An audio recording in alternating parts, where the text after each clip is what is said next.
Bonsoir et bienvenue à Prière et Partage, là où on se rencontre autour de la parole de Dieu chaque mercredi soir. Bienvenue à vous tous qui vous joignez à nous. Quand on décrit le caractère de Dieu, la Bible nous dit à Exode 34, verset 6, « Un Dieu plein de compassion et de grâce, lent à se mettre en colère et riche en amour et en fidélité. » Et c'est sur ce deuxième mot-clé, plein de grâce ou gracieux, que nous voulons nous concentrer ce soir. C'est le mot hébreu « kain », qui est souvent traduit grâce, faveur, mais aussi quelque chose de délicieux, quelque chose de favorable. C'est pourquoi que ce mot est utilisé pour décrire un cadeau offert avec plaisir ou faveur.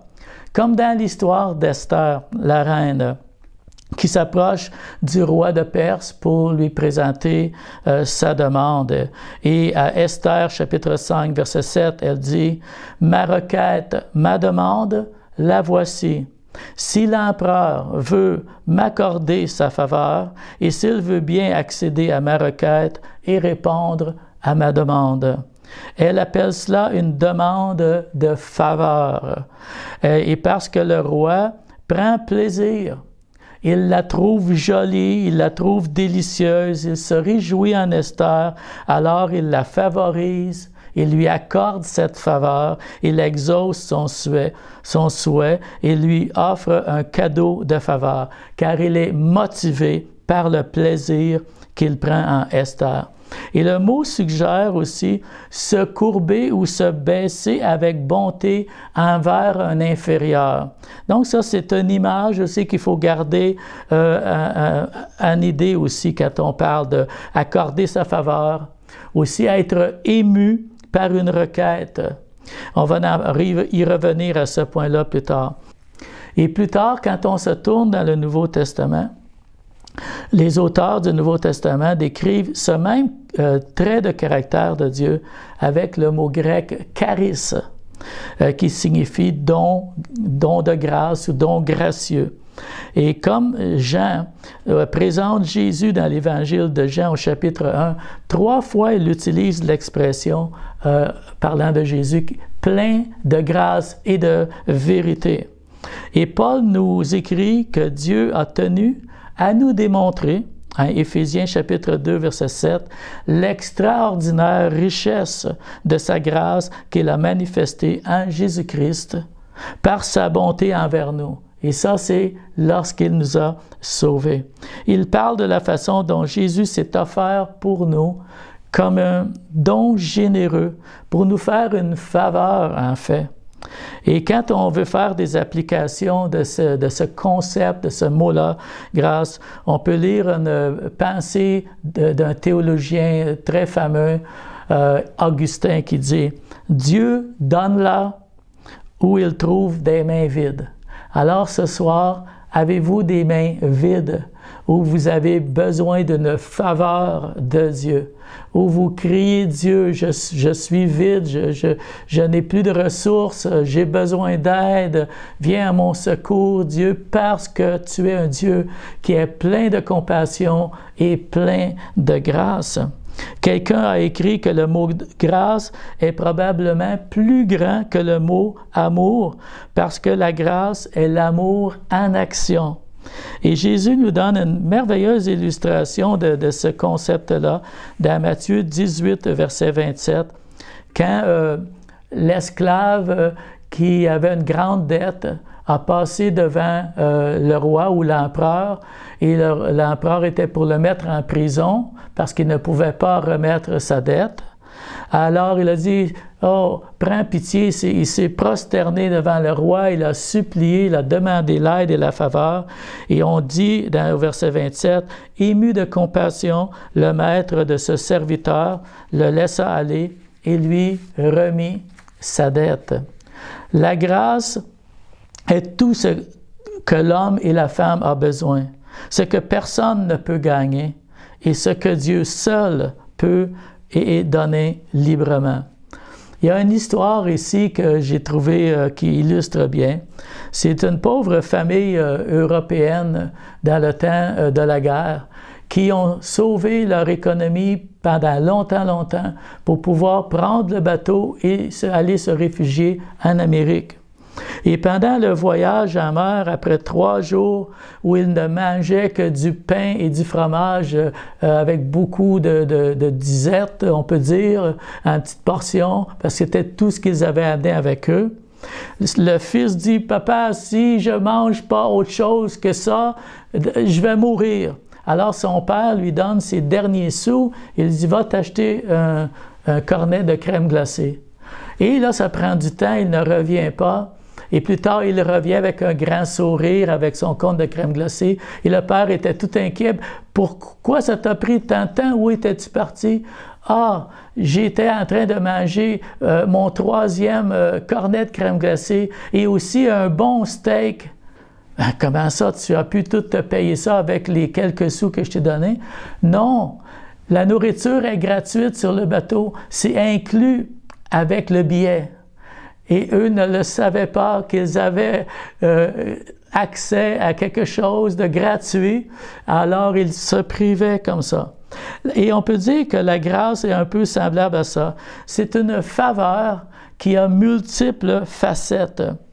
Dans le dictionnaire Webster, la définition, et je traduis, ça nous dit « amour et faveur imméritée de Dieu, qui est la source de tous les bienfaits que les hommes reçoivent de lui, y compris son assistance donnée à l'homme pour sa régénération ou sa sanctification. » Qu'est-ce que ça veut dire, toute cette longue définition-là?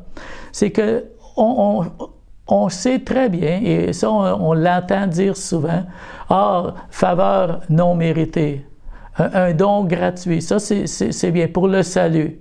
Mais en fait, la grâce, c'est beaucoup plus que ça, selon cette définition-là.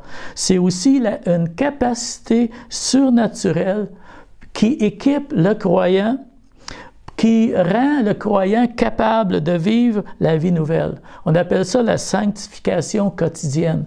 C'est non seulement une faveur non méritée pour le salut, mais c'est aussi la grâce ou la capacité surnaturelle d'aller vivre cette nouvelle vie-là aussi qui nous est donnée avec la grâce.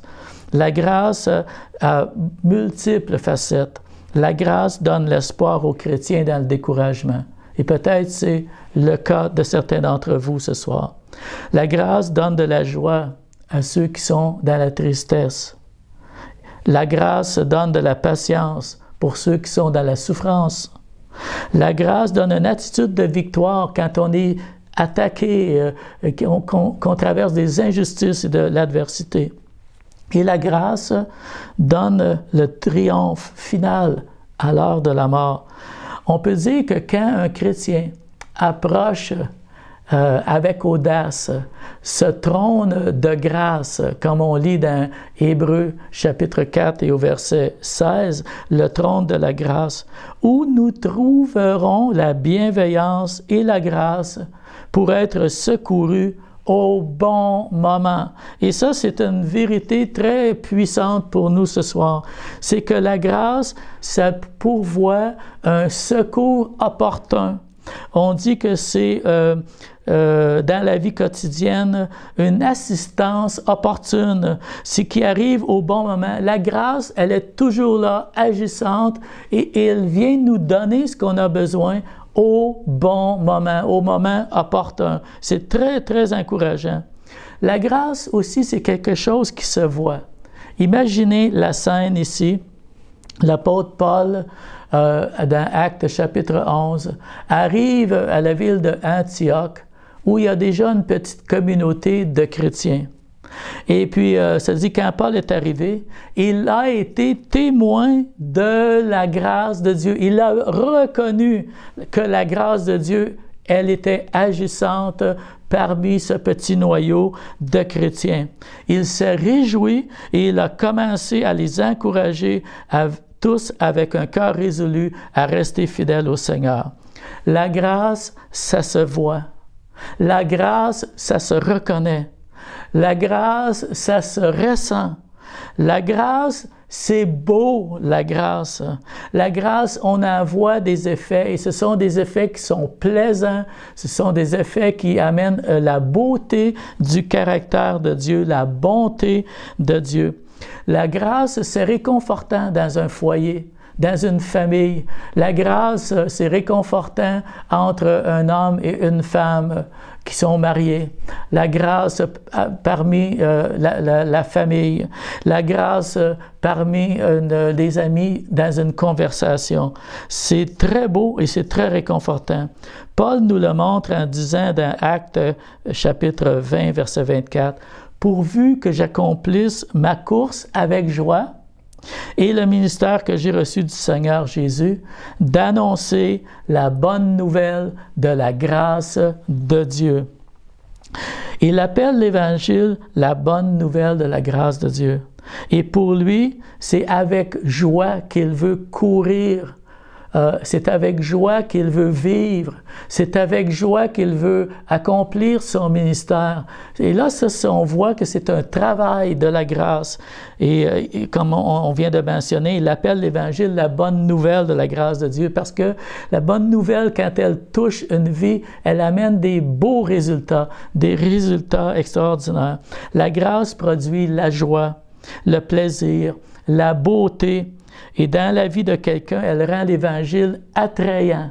Je voudrais vous lire une partie d'un verset, Tite, chapitre 2, verset 10. « Ainsi, ils rendront attrayant l'enseignement de Dieu notre Sauveur. » Donc, ici, l'exhortation qui précède nous dit que s'ils vivent d'une certaine façon, ces gens-là vont rendre attrayant la doctrine de Dieu, vont rendre attrayant. Vous savez, des fois, quand on regarde la religion ou comment la religion, elle est perçue dans notre société, ce n'est pas toujours positif.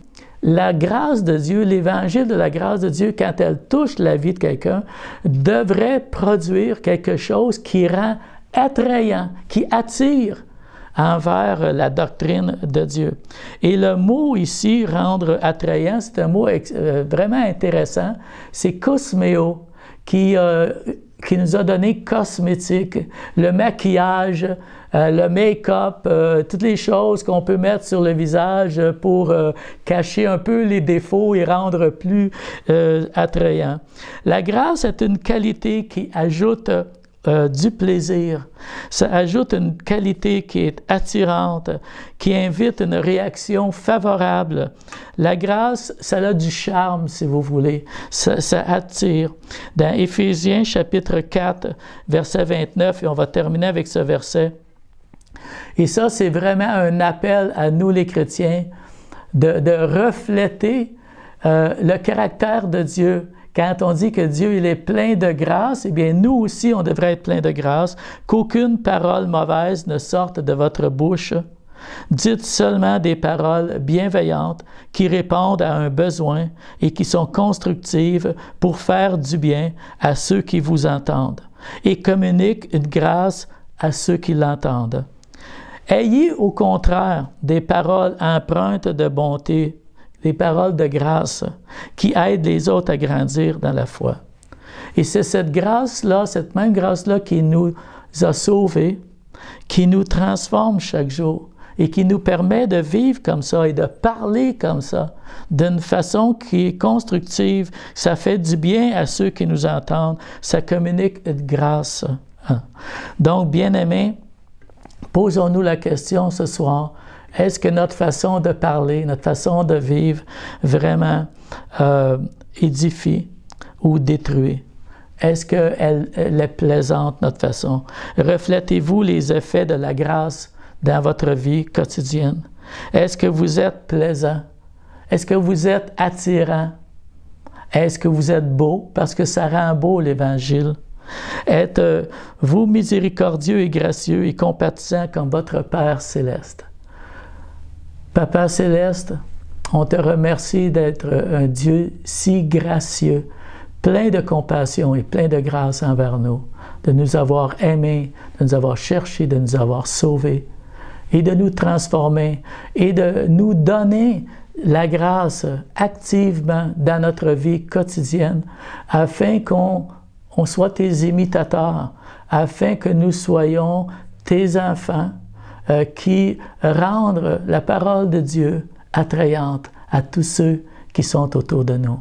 Seigneur, agis en moi, agis dans tes croyants, tes enfants, agis dans ton Église.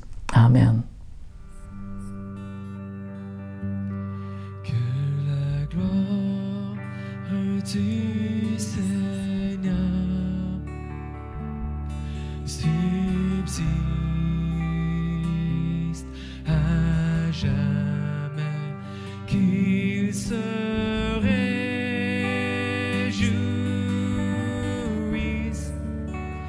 de ses œuvres.